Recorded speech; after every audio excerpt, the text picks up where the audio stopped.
भगवान कल्कि जी के बारे में वो 10 रहस्य जो आज तक हमसे छुपाए गए, साथ ही जानेंगे कि भगवान कल्कि जी के शरीर पर वो कौन से 3 निशान होंगे जो उन्हें अवतार साबित करेंगे, और भगवान कल्कि जी के शक्तिशाली अस्त्र जो आज भी धरती पर मौजूद है।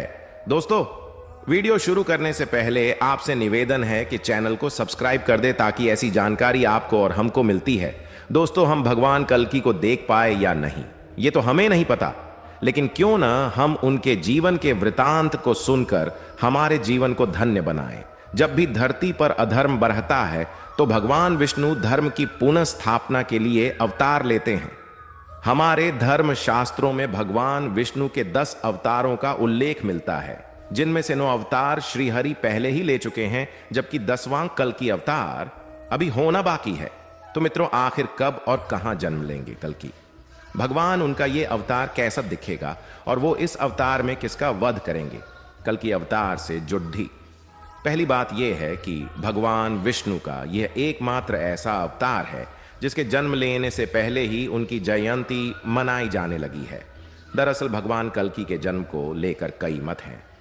एक मत के अनुसार भगवान का जन्म शुक्ल पक्ष की द्वादशी तिथि को होगा, जबकि एक दूसरे मत के अनुसार सावन मास की 6ठी तिथि को भगवान कल्कि इस धरती पर जन्म लेंगे। और मित्रों, इन दोनों ही तिथियों को आज के दौर में कल्कि जयंती के रूप में मनाया जाता है। कल्कि अवतार का विस्तृत उल्लेख हमें विष्णु पुराण में मिलता है, जिसके अनुसार भगवान कल्कि का जन्म उत्तर प्रदेश के मुरादाबाद जिले के संभल गांव में होगा। उनके पिता का नाम विष्णुयश और माता का नाम सुमति होगा। और मित्रों, ये दोनों ही भगवान विष्णु के परम भक्त होंगे।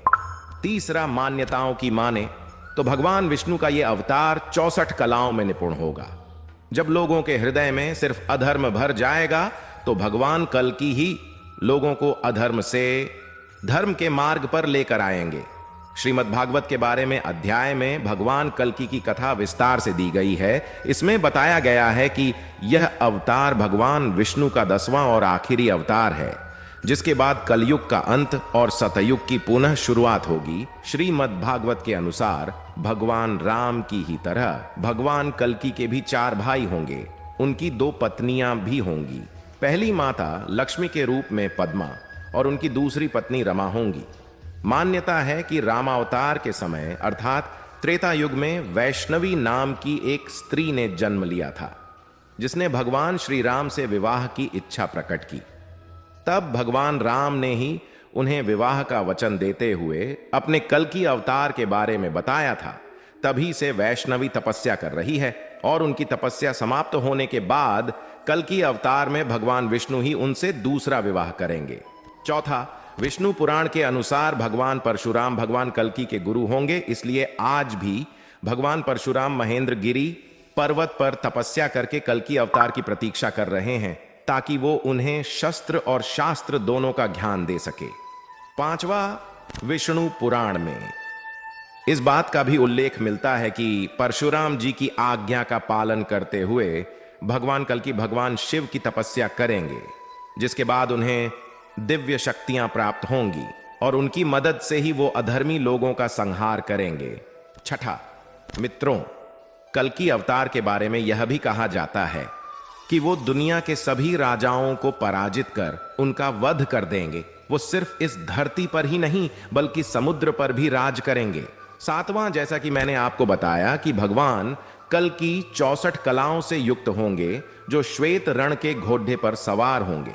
अग्नि पुराण के 16वें अध्याय के अनुसार इस घोड़े का नाम देवदत्त होगा और इस अवतार में श्री हरि के एक हाथ में तलवार और दूसरे हाथ में तीर कमान होगा, जिससे वो दुष्टों का संहार करेंगे। 8वां, इसके अलावा भगवान कल्कि के पास एक रहस्यमय तोता भी होगा, जिसका नाम शूक होगा। यह तोता भूत, वर्तमान और भविष्य काल का संपूर्ण जाता होगा, जो समय समय पर अपनी शक्तियों से भगवान कल्कि की सहायता करेगा और कई तरह की महत्वपूर्ण जानकारियां देगा। 9वां, विष्णु पुराण के अनुसार कल्कि अवतार तब होगा जब कलयुग का अंत निकट आ जाएगा, जब धरती पर हर जगह सिर्फ पाप का बोलबाला होगा। लोग अधर्मी होंगे जो सिर्फ अपने ही बारे में सोचेंगे।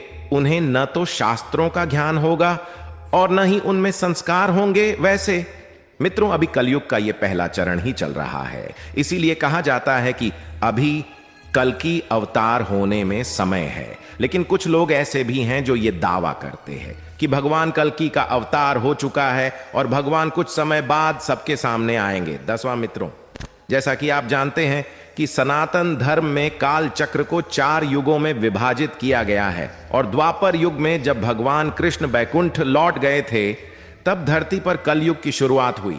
ऐसे में जब भगवान कल की पापियों का सर्वनाश कर देंगे और वो भी बैकुंठ लौट जाएंगे तो धरती पर भयंकर प्रलय आएगी और यहां से जीवन खत्म हो जाएगा। लगातार 12 वर्षों तक बारिश होगी, जिसके बाद पूरे जीवन की स्थापना होगी और फिर उस युग को सतयुग कहा जाएगा। मित्रों, ये वो युग होगा जिसमें हर तरफ धर्म का ही बोलबाला होगा। लोग बच्चों की तरह सच्चे मन वाले होंगे और उनके मन में एक दूसरे के प्रति बैर नहीं बल्कि प्रेम होगा और वो ईश्वर की भक्ति में लीन रहेंगे। सबसे खास बात यह कि माना जाता है कि सतयुग में मनुष्य की आयु 1,00,000 वर्ष तक और उसकी लंबाई 40 से 50 फीट तक होगी। तो मित्रों, ये थी कल की अवतार से जुड़ी थी वो 10 बातें जिनसे अधिकतर लोग आज भी अनजान हैं। अब